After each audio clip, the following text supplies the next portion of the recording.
8.5 संज्ञा। प्रेरित, तुम ये क्या कर रहे हो? नाना जी, ये सब वस्तुएं सही जगह रख रहा हूँ। ये काम करते करते मैं थक गया हूँ।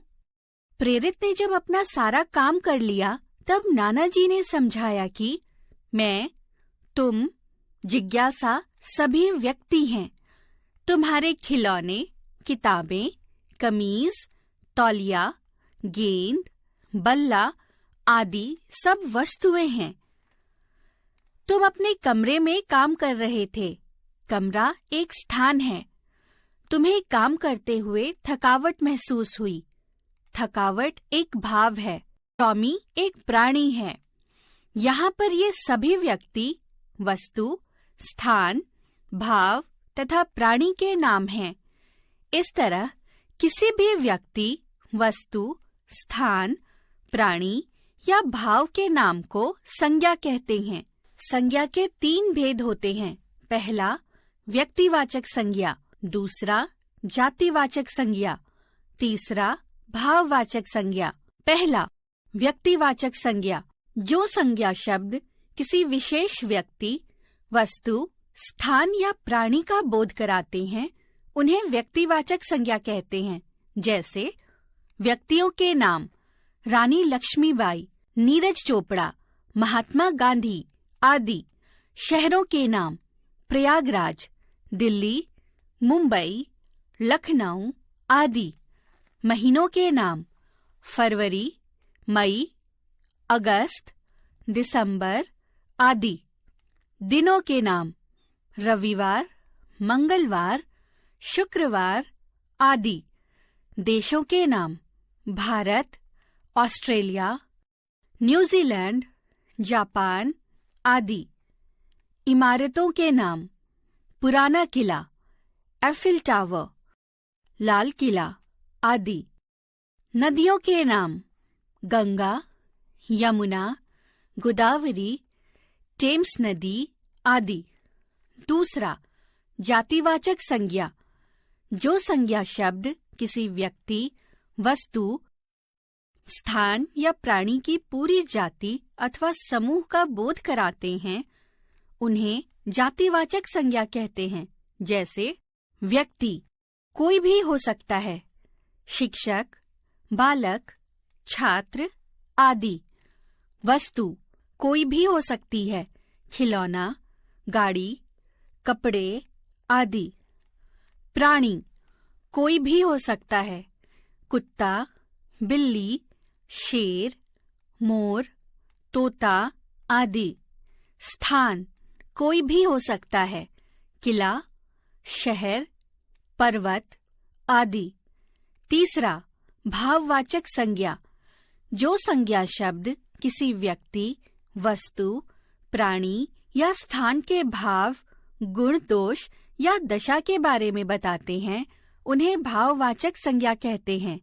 जैसे हंसना, रोना, थकावट, मेहनत, मित्रता, बुढ़ापा, ऊंचाई, सुंदरता, खटास, मिठास आदि।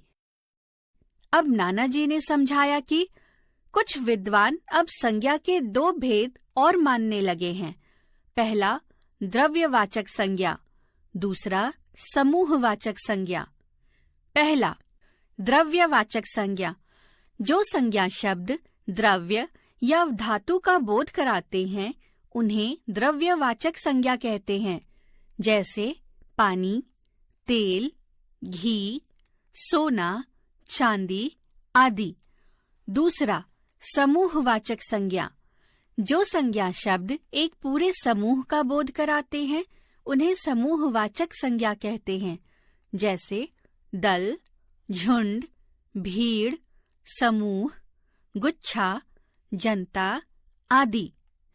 कुछ विद्वान इन्हें जातिवाचक संज्ञा के ही भेद मानते हैं और कुछ इन्हें अलग मानते हैं। आगे नाना जी ने समझाया कि भाववाचक संज्ञा इस तरह भी बनाई जाती है।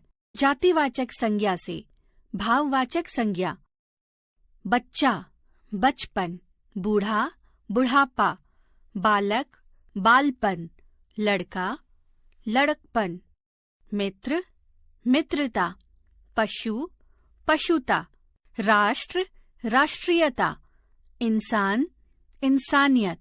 विशेषण से भाववाचक संज्ञा। पागल, पागलपन, दुष्ट, दुष्टता, पीला, पीलापन, ऊंचा, ऊंचाई, भूखा, भूख, गंदा, गंदगी, लघु, लघुता, एक, एकता। क्रिया से भाववाचक संज्ञा। खेलना, खेल, धोना, धुलाई, बहना, बहाव, कमाना, कमाई, मिलना, मिलावट, पढ़ना, पढ़ाई। सर्वनाम से भाववाचक संज्ञा। पराया, परायापन, आप, आपा, निज, निजत्व, निजता, सर्व, सर्वस्व, स्व, स्वत्व, अपना, अपनापन। हमने समझा, किसी भी व्यक्ति, वस्तु, स्थान, प्राणी या भाव के नाम को संज्ञा कहते हैं। संज्ञा के 3 भेद होते हैं।